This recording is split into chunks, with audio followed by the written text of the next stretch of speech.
नमस्कार दोस्तों, ओमनीसेंस चैनल में आपका स्वागत है। और आज आप इस वीडियो में ओमनीसेंस इंग्लिश के तो बहुत ही महत्वपूर्ण टॉपिक जी। आज तो 67वीं बीपीएससी प्रारंभिक की परीक्षा का ये पार्ट 2 है।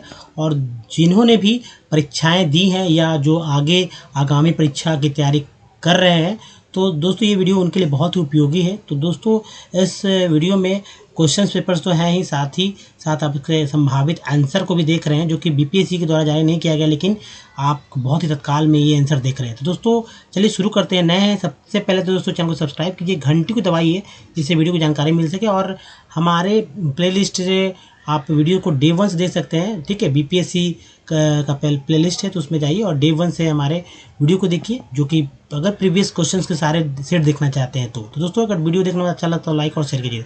चलिए शुरू करते हैं। तो प्रश्न नंबर है तो 87, चूँकि 86 पार्ट 1 में हो चुका, तो 87 के प्रश्न को मैं पढ़ देता हूँ और इसका आंसर मैं बताता हूँ। तो बिहार के आर्थिक सर्वेक्षण 2021-22 के अनुसार वर्तमान में राज्य में शहरीकरण का स्तर क्या है। शहरीकरण से एक और क्वेश्चन था, आपने पिछले वीडियोस में यानी कि इसके पार्ट 1 में देखा था। ये दूसरा क्वेश्चन शहरीकरण के ऊपर ही है, यानी कि जनगणना से रिलेटेड क्वेश्चन कह सकते हैं इसे। और आर्थिक सर्वेक्षण तो है ही इसमें, यानी इकोनॉमिक से रिलेटेड ये क्वेश्चन है। तो देखिए 87 का हो जाएगा दोस्तों ई। उपयुक्त में से कोई नहीं है, उपयुक्त में से एक से अधिक। क्वेश्चन नंबर 88 है, बिहार में खादी के ब्रांड एम्बेसडर कौन है। 88 का दोस्तों है मनोज तिवारी। बिहार में खादी के ब्रांड एम्बेसडर मनोज तिवारी हैं। क्वेश्चन नंबर 89 में सीता माता की विश्व की सबसे लंबी मूर्ति जो कि 251 मीटर है का निर्माण बिहार किस जिले में किया जाएगा। और आंसर है दोस्तों डी, सीतामढ़ी में, जो कि उनका जन्मस्थली भी है सीतामढ़ी, इसलिए। चलिए क्वेश्चन नंबर 90 भी चलते। क्वेश्चन नंबर 90 है, सूची 1 और 2 को मिलाना है। यहाँ सूची में एक साइड सूची 1 में सारे नाम और इधर सूची में 2 में भी नाम है, तो यहाँ पद है नाम है, मिलाना है। और आंसर देखिए अगर मिला दिया है तो मैं यहाँ बस आंसर पहले बता दूँ कि 90 का आंसर ए हो जाएगा, ऑप्शन ए, जो यहाँ पर अब दिख रहा है। ए का 4 यानी बिहार के राज्यपाल हैं ए का 4 श्री फागू चौहान, और ये मिला हुआ है। बिहार के मुख्य न्यायाधीश है बी का 3 हो जाएगा, यानी बी का 3 संजय करोल। और बिहार के मुख्यमंत्री श्री नीतीश कुमार, और बिहार के मुख्य चुनाव अधिकारी हैं श्री HR श्रीनिवास। तो ये है आज की स्थिति 30 सितंबर 2022 के अनुसार ये मिलान है। और 67वीं बीपीएससी परीक्षा के प्रश्न के अनुसार ये आंसर सही है। नेक्स्ट है दोस्तों जो कि बदलते रहते हैं, इसलिए मैंने बताया इस दिन बाद। 91 में बिहार में ऑपरेशन प्रहार संबंधित है किससे। जी हाँ बताइए, अगर जानते हैं तो जरूर बताइए। जैसे दोस्तों प्रश्न जो है इनमें से उपयुक्त से कोई नहीं या उपयुक्त से एक से अधिक है, ऑप्शन ई हो जाएगा। अब चलिए नेक्स्ट क्वेश्चन पे। प्रश्न नंबर 92 है, बिहार के ऋतिक आनंद ने ब्राजील में आयोजित 24वें समर डेफ बैडमिंटन ओलंपिक में भारत के लिए कौन सा पदक जीता है। और उत्तर है दोस्तों ये सी, स्वर्ण पदक, ऑप्शन सी हो जाएगा। स्वर्ण पदक बिहार के ऋतिक आनंद ने जीता है ब्राजील में। 93 में है, हाल ही में बिहार में किस स्थान पर उत्तर भारत का पहला वर्ल्ड रिगिंग स्टेशन खोला गया, पहला। जी हाँ, तो वर्ल्ड रिगिंग। और आंसर है 93 का, और सी हो जाएगा भागलपुर में। जी हाँ, ऑप्शन सी भागलपुर। 94 में है, बिहार में निम्न में से किसने बिहार में गिद्ध संरक्षण योजना शुरू की है। 94 का आंसर है सो ए, वाल्मीकि, मतलब किसने। तो tiger Rajgir wild life sanctuary ने ये गिद्ध संरक्षण योजना शुरू किया है 94 में। 95 सुनंदनी कार्यक्रम संबंधित है किससे। तो आंसर है दोस्तों सी हो जाएगा, आंगनवाड़ी कार्यकर्ताओं से संबंधित है सुनंदनी योजना, यानी कि 95 का सी हो जाएगा। चलिए 96 का क्वेश्चन है दोस्तों, जुलाई 2022 में किस देश के पूर्व प्रधानमंत्री शिंजो आबे की चुनाव अभियान के दौरान गोली मारकर हत्या की गई थी, मतलब घायल कर दिया गया था, जो कि इलाज के दौरान बाद में इनकी मृत्यु भी हो गई। और अभी हाल ही में इनका जो है इस तरह से जो है हुआ था। तो चलिए घटना घटा है, तो जाहिर सी बात है बहुत ही रिसेंटली लगता है। और 96 का आंसर है दोस्तों ऑप्शन डी, जापान में। जाहिर सी बात है, शिंजो आबे कहाँ गए, जापान के ही प्रधानमंत्री रहे, बहुत लंबे समय तक रहे ये। नेक्स्ट है दोस्तों 97 में संयुक्त राष्ट्र महासभा ने भाषावाद पर एक भारत प्रायोजित प्रस्ताव अपनाया, जिसने में पहली बार किस भाषा का उल्लेख किया गया। पहली बार जो है 97 में बी हो जाएगा, हिंदी भाषा का उल्लेख किया गया है। 98 का प्रश्न है कि यूक्रेन में रूस के सैन्य अभियानों पर चर्चा करने के लिए महासभा के आपातकालीन सत्र की अध्यक्षता किसने की। तो 98 का ऑप्शन सी है दोस्तों, ये अब्दुल्ला शाहिद ने ये काम किया है 98 का जो है सी। ठीक है, तो प्रश्न चलिए 99 पे चलते हैं। प्रश्न नंबर 99 का है, भारत ने फरवरी 2022 में युद्ध प्रभावित यूक्रेन से भारतीयों को लाने के लिए किस मिशन के तहत लोगों को निकाला है? तो बताइए दोस्तों, आंसर तो आप जानते ही होंगे ना। चलिए ऑप्शन ये देखिए 99 का ऑप्शन बी है, ऑपरेशन गंगा। जी हाँ, ऑपरेशन गंगा नाम दिया गया था और सारे भारतीयों को लाया गया इसमें। साथ ही कुछ और भी बाहरी पाकिस्तानी और बाहरी देशों के भी कि विद्यार्थियों को खासकर लाए गए, खासकर विद्यार्थी लोग जो थे जो कि मेडिकल इंजीनियरिंग में ज़्यादातर मेडिकल स्टूडेंट थे। 99 के बाद देखिए 100 का क्वेश्चन है, ये है, हाल ही में चीन ने सकतेंग वन्य जीव अभयारण्य के आसपास के क्षेत्र पर अधिकारों का दावा किया है। यह दावा करते हुए कि यह एक विवादित क्षेत्र है और यह वन्य जीव अभयारण्य कहाँ स्थित है? हम बताइए, चाइना वाले तो महान है। तो खैर 900 का ये डी हो जाएगा, भूटान। भूटान, ठीक है, ऑप्शन डी। 101 में 2023 में G20 शिखर सम्मेलन की मेजबानी के लिए भारत के किस राज्य केंद्र शासित प्रदेश को चुना गया है? यानी 2000 अगले साल होने वाला है G20 शिखर सम्मेलन, तो ये दोस्तों चुना गया है ऑप्शन बी, दिल्ली को। जाहिर सी बात है, दिल्ली देश की राजधानी है। 102 नंबर का प्रश्न है, संयुक्त राष्ट्र शांति अभियानों के संदर्भ में निम्नलिखित में कथनों पर विचार कीजिए। तीन कथन है और आंसर सीधा पे आते हैं दोस्तों। 102 का बी हो जाएगा, यानी कि 1, 2, 3 सभी के सभी जो है कथन जो है सही है। जी हाँ, सही कथन है। ठीक है, 102 का बी, ऑप्शन बी हो जाएगा। नेक्स्ट देखिए 103 नंबर में, हाल ही में किस देश ने संयुक्त अरब अमीरात के साथ एक मुक्त व्यापार समझौते यानी FTA पर हस्ताक्षर किया है? और ये दोस्तों 103 का ई हो जाएगा, उपयुक्त में से कोई नहीं आया, उनमें से कोई नहीं। 104 नंबर प्रश्न है, आर्कटिक की जलवायु की निगरानी के लिए किस देश ने अपना पहला उपग्रह आर्कटिक एम लॉन्च किया? आर्कटिक एम, ठीक है, आर्कटिक एम लॉन्च किया। और 104 नंबर का ये प्रश्न रहा दोस्तों, ऑप्शन ए, ठीक है, ऑप्शन ए, रूस ने। ठीक है, ऑप्शन ए, रूस। 105 नंबर का प्रश्न है कि T20 इंटरनेशनल में 3000 रन पार करने के वाले प्रथम खिलाड़ी कौन बने? और आंसर है दोस्तों विराट कोहली। जी हाँ, विराट कोहली। नेक्स्ट देखिए 106 नंबर में, कोविड-19 टीकाकरण जून 2022 के पूर्णता को सुनिश्चित करने के लिए शुरू किए गए अभियान का नाम क्या है? जी हाँ, 106 का आंसर है सी, जी, हर घर दस्तक अभियान 2.0। ठीक है, ऑप्शन सी हो जाएगा। 107 नंबर में 30 जून 2022 के बाद महाराष्ट्र के नए मुख्यमंत्री कौन बने? तो एकनाथ शिंदे। ठीक है, ऑप्शन डी हो जाएगा। 107 का प्रश्न है ऑप्शन डी। नेक्स्ट क्वेश्चन चलते 108 पे। 108 नंबर में, भारत के 75वें स्वतंत्रता दिवस के अवसर पर किसने हर घर तिरंगा अभियान शुरू किया था? तो जाहिर सी बात 4 है, तो आंसर तो आपको पता ही होगा, सिंपल सा बात है, केंद्र सरकार ने। 109 नंबर का प्रश्न है कि केंद्र की नई शिक्षा नीति को लागू करने की प्रक्रिया शुरू करने वाला देश का पहला राज्य कौन है? 109 का आंसर है सी, उत्तराखंड। उत्तराखंड बीजेपी शासित राज्य है दोस्तों ना। देखिए 10 नंबर में, ऐसे भी उत्तराखंड बहुत ही हर चीज़ में आगे ही रहता है, कुछ न कुछ करते ही रहता है। भारतीय राज्यों के राज्यपालों के निम्नलिखित जोड़ों पर विचार करना है, यानी कि 3-4 राज्य हैं, 4 राज्यपाल का नाम है, सही आंसर का चुनाव करना है दोस्तों। और 110 का सी हो जाएगा, 1, 2 सही, मतलब केवल 1 और 2 सही है, केवल 1 और 2, तो यानी कि 1 का राजस्थान सही का, क्योंकि सबको नहीं मिलाना है, 1 का सही का चुनाव करना है ना। तो 1 और 2 सही, यानी राजस्थान के राज्यपाल राजस्थान 1 में, सॉरी 110 का ये सी है, यानी केवल 1 और 2 सही है, राजस्थान और मिला हुआ है। ठीक है, मिला हुआ है, इसलिए राजस्थान का कालाज मिश्र, उत्तर प्रदेश का आनंदीबेन पटेल, जबकि पश्चिम बंगाल के अलग हैं और गुजरात के भी अलग, ये भागू चौहान बिहार के हैं। एक प्रश्न भी था इससे रिलेटेड। 111 का प्रश्न है, किसने सिंध विजित कर उसका अधिकरण किया था? किसने? ठीक है, ये अंग्रेजी जो कह सकते हैं, जो पदाधिकारी थे अंग्रेज के, जो सेना के थे, वो लोग थे। तो देखिए ये 111 का आंसर है डी, स्लीमन ने सिंध पर सिंध को विजय किया था। 112 नंबर में, भारत में प्रथम जनगणना किस वर्ष प्रारंभ की गई थी? जाहिर सी बात है, आप तो जानते ही हैं कि 112 में सी हो जाएगा। 1872 से ये चालू किया गया था। 113 में सुखदेव, भगत सिंह और तथा राजगुरु को किस तारीख को फांसी दी गई थी? तो ये दोस्तों ये आंसर है। आप देखिए ये तो सभी लोग जानते हैं 113 में कि डी हो जाएगा 23 मार्च 1931 को। 23 मार्च 1931 को।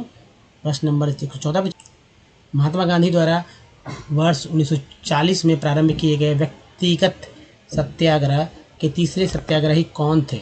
और 114 का आंसर है दोस्तों बी, ब्रह्मदत्त तीसरे सत्याग्रही थे। नेक्स्ट देखिए, भारत छोड़ो आंदोलन के दौरान खुफिया रेडियो किसने प्रारंभ किया था? 115 में सी हो जाएगा, उषा मेहता ने खुफिया रेडियो जो भारत छोड़ो आंदोलन के दौरान खुफिया रेडियो किसने प्रारंभ किया था? तो उषा मेहता ने। 115 का सी। 16 में मगध शासक बिंबिसार का चिकित्सक कौन था? तो मगध शायद फेमस है ये। और दोस्तों ये है 116 का जो हो जाएगा ए, जीवक। ठीक है। 117 में बिहार में तुर्क सत्ता का वास्तविक संस्थापक कौन था? भाई सभी लोग जानते हैं इब्ने बख्तियार खिलजी। जी हाँ, जो कि एक दुर्दांत कह सकते हैं, जिसने नालंदा विश्वविद्यालय का भी इसने छिन्न कर दिया। 118 नंबर प्रश्न है दोस्तों कि बिहार के प्रथम भारतीय गवर्नर कौन थे? उत्तर है, देखिए उत्तर जो है 118 का हो जाएगा ई, उपयुक्त में से कोई नहीं। प्रथम गवर्नर जो कि इसमें है ही नहीं। अगर प्रथम भारतीय गवर्नर की बात की जा रही है तो उपयुक्त में से कोई नहीं है, इनमें से कोई एक। ठीक है, एक से अधिक है। तो 118 का ये हो जाएगा ई। नेक्स्ट देखिए, संथाल विद्रोह के नेता कौन थे? तो 119 का हो जाएगा डी। ठीक है, सिद्धू और कान्हू। डी हो जाएगा सिद्धू एवं कान्हू। ठीक है। 120 में बिहार का चौरी चौरा विद्रोह किस वर्ष हुआ? तो बिहार का चौरी चौरा विद्रोह जो हुआ 120 का ए हो जाएगा 1798 में हुआ। बिहार का चौरी विद्रोह, चौरी चौरा नहीं, सॉरी, चौरी विद्रोह। ठीक है। तो ये हुआ 121 में किस वर्ष उड़ीसा को बिहार से पृथक किया गया? तो दोस्तों बिहार से उड़ीसा को पृथक किया गया, ये तो आप जानते ही होंगे कि 12 में तो भाई बंगाल से अलग हुआ था। और उसके बाद जाहिर सी बात है 36 में ये देखिए 21 का किस वर्ष उड़ीसा को बिहार से पृथक किया गया था?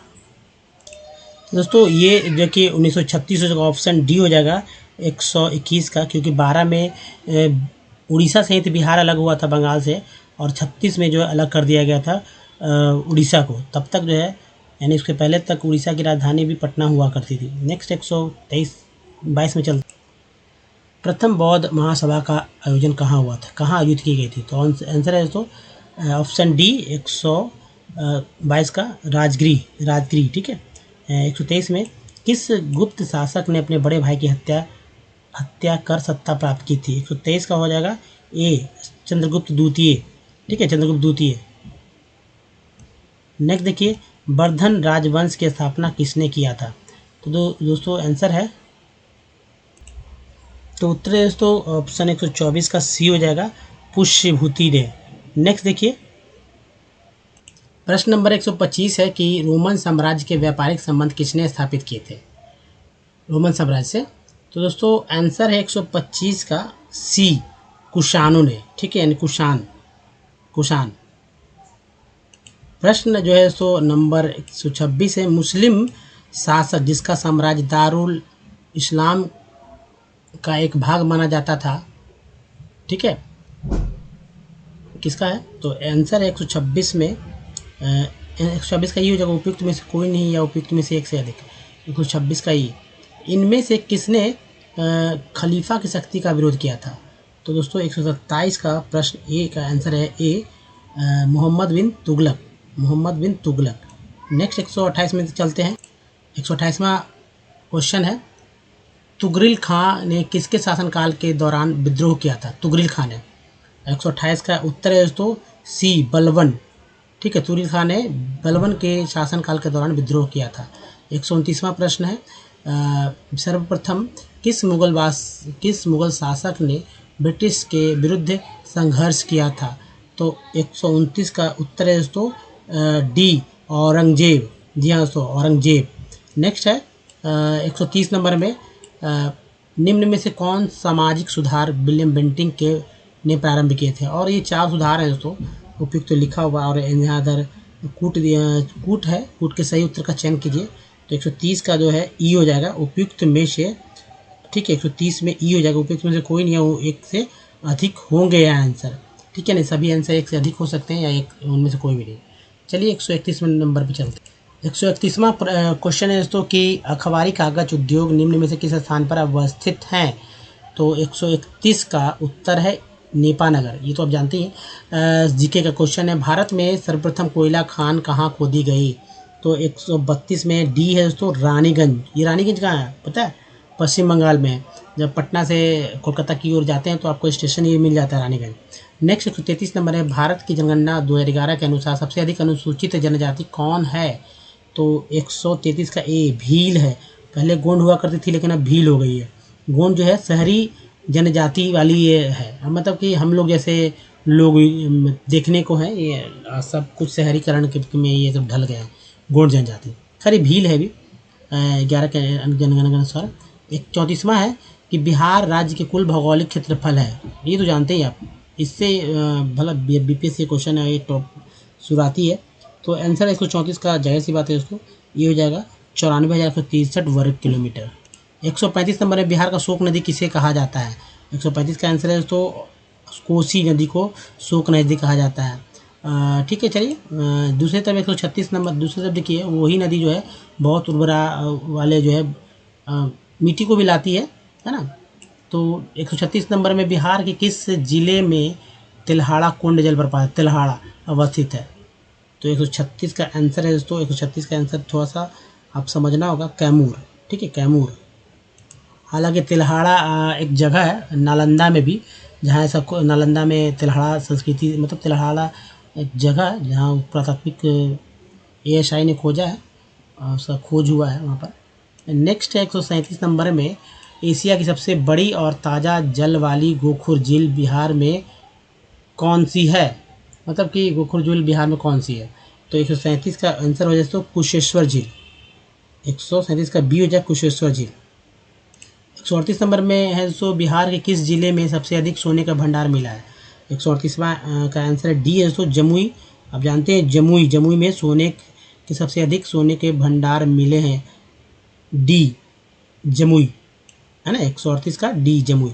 139 में है, बिहार के किस जिले को सिल्क सिटी के नाम जाना जाता है। तो आपको अच्छी तरह से पता हो कि भागलपुर को सिल्क सिटी के नाम जाना जाता है, पहले से पता है लोगों को। भारत की जनगणना 2011 के अनुसार बिहार में महिला साक्षरता दर क्या है। तो 140 का ई है, उपयुक्त में कोई नहीं आया, एक से अधिक, उपयुक्त में से एक से अधिक का आंसर हो जाएगा। 141 है, सौर मंडल का प्रधान आकाशीय पिंड कौन सा है। सौर मंडल का आकाशीय पिंड कौन सा है। 141 का बी हो जाएगा, सूर्य। सौरमंडल का प्रधान मतलब मुख्य कह रहा है, मेन सौरमंडल है तो भाई मेन तो सूर्य ही है ना। नेक्स्ट है 142 में, पृथ्वी का आंतरिक परत निफे का निर्माण किन तत्वों की प्रचुरता है। निफे के निर्माण में किन तत्वों की प्रचुरता है। तो दोस्तों 142 का आंसर है बी, निकेल और फेरम का है, बी ऑप्शन बी होगा, निकेल और फेरम का है। 143 नंबर में, भौगोलिक अपरदन चक्र की संकल्पना इनमें से किसने प्रस्तुत की थी। और उत्तर है डी है दोस्तों, WM डेविस। 144 नंबर में दोस्तों, गरजने वाली चालीसा, क्रुद्ध पचासा, चीखने वाली मराठा पवने पृथ्वी के किस गोलार्ध में चलती है। इस तरह के नाम भी है। तो 144 का आंसर है तो डी, दक्षिणी गोलार्ध में चलती है। गरजने वाली चालीसा, क्रुद्ध पचासा, चीखने वाली साठा पवने, ये दक्षिणी गोलार्ध में चलती हैं। 144 के बाद 145वें नंबर पर चलते। प्रश्न 145 में, सारगैसो सागर एक हिस्सा है किसका। सारगैसो सागर एक हिस्सा है दोस्तों, ये हिस्सा है उत्तरी अटलांटिक महासागर का, उत्तरी अटलांटिक महासागर का ये हिस्सा है, ठीक है। नेक्स्ट देखिए, तो ये था 145 का आंसर, ये हो जाएगा उत्तरी अटलांटिक का। 146 में है, भारत और चीन के बीच सीमा रेखा को क्या कहा जाता है। अब जानते हैं मैक-मोहन रेखा, ऑप्शन 146 का हो जाएगा सी, ठीक है, सी। तो 140 का सी है। रेड क्लिफ पाकिस्तान के साथ लगता है, डुरंड जो है, इंदिरा पॉइंट जो है ये क्या है, एक सबसे दक्षिणतम बिंदु है इंदिरा पॉइंट, है ना। तो भारत चीन के बीच की सीमा रेखा को मैकमोहन रेखा कहते हैं, यानी कि 140 का सी आंसर होगा। 147 नंबर में राजस्थान में बहुत कम वर्षा होती है, ठीक है, क्यों होती है। अब हालांकि इस साल जो है 2022 में राजस्थान में इतनी वर्षा हुई कि वहाँ के लोग कहने लगे कि अब वर्षा ना हो, चाहते हैं 3-3 4-4 दिन लगातार वर्षा हो रही थी। लग रहा था कि सभी लोग शहर के गलियां जो है बह रहे थे, बाइक्स वगैरह बह रहे थे। तो 147 का आंसर है दोस्तों बी, हवाएं किसी प्रकार की बाधाओं को पार नहीं करती है, ठीक है, किसी प्रकार की बाधाओं को पार नहीं करती, जिसके कारण जो है उष्मा होने के लिए आवश्यक ऊंचाई नहीं प्राप्त होती है। ये ऑप्शन बी हो जाएगा, 147 का बी हो जाएगा। 148 नंबर में है कि निम्न कथनों पर विचार करना है, और 148 का आंसर है जो कि आपके पास क्वेश्चन 100 है सी के, तो ठीक है, नहीं तो मैं पढ़ देता हूँ, थोड़ा सा क्लियर नहीं है। तो दोस्तों पहला है भारत में बाघ परियोजना, ठीक है, 1973 में चालू की गई थी। दूसरा है वर्ष 2022 में राष्ट्रीय जैव विविधता दिवस, ठीक है, मनाया गया था, जिसकी विषय वस्तु थी। उसका 3 नंबर में बाघ परियोजना, बाघों के संरक्षण के लिए इससे रिलेटेड है कार्यक्रम। तो ये बाघ वाला रिलेटेड है। 148 का बी हो जाएगा। 1 2 3 सही है, ठीक है, सभी सही, बाघ से रिलेटेड सारे क्वेश्चन सही है यहाँ पर, यानी से सही सब कथन सही है। 1 2 3 सब कथन सही है। 149 नंबर में करेवा किस प्रकार की खेती के लिए प्रसिद्ध है? करेवा 139 का है, सॉरी 149 का। तो क्वेश्चन दोस्तों ये जो है 149 का डी हो जाएगा, यानी केसर। करेवा किस प्रकार की खेती के लिए प्रसिद्ध है? तो केसर के लिए, ऑप्शन डी, ठीक है, 149 का। अब 150वां क्वेश्चन है, भारत का कौन सा राज्य थोरियम उत्पादन में अग्रणी है? भारत कौन सा राज्य है? दोस्तों 150 का सी, केरल, ठीक है, सी केरल। 150 का सी केरल, यानी कि भारत का केरल राज्य थोरियम उत्पादन में अग्रणी है, थोरियम। तो दोस्तों ये था, देखिए 86 नंबर क्वेश्चन से स्टार्ट किया मैंने, तो जाहिर सी बात है कम समय लगे और कम समय में ये समाप्त हुआ। अगर कोई दिक्कत है तो दोस्तों ये जो है फाइनल आंसर नहीं है। अगर कोई भी किसी प्रकार की अगर गलतियां पाई जा रही हैं, अगर आपके अनुसार अगर लग रही है, तो मैं मानता हूं कि जब तक बीपीएससी आंसर जारी नहीं कर दे तब तक आप अपने 1-2 क्वेश्चन, 2-4 क्वेश्चन के लिए, 5 क्वेश्चन के लिए आप इधर उधर परेशान ना हो। आप वेट कीजिए, जब आंसर सीट आ जाती, मतलब आंसर जारी कर देता है बीपीएससी, तब उसके बाद एक फाइनल वीडियो फिर से आएंगे। तो दोस्तों इस वीडियो में यहीं तक। तो बताइए दोस्तों ये वीडियो कैसा लगा। अच्छा लगा तो प्लीज़ जो है हमारे चैनल को सब्सक्राइब कीजिए और घंटी को दबाइए, सब्सक्राइब जरूर कीजिए, घंटी को दबाइए। वीडियो अच्छा लगा लाइक शेयर कीजिए, बहुत सारे लोगों को शेयर कीजिए। दोस्तों इस वीडियो में बने रहे, धन्यवाद, थैंक वॉचिंग। मिलते हैं वीडियो को, ध्यान रखिए अपना, धन्यवाद, धन्यवाद दोस्तों।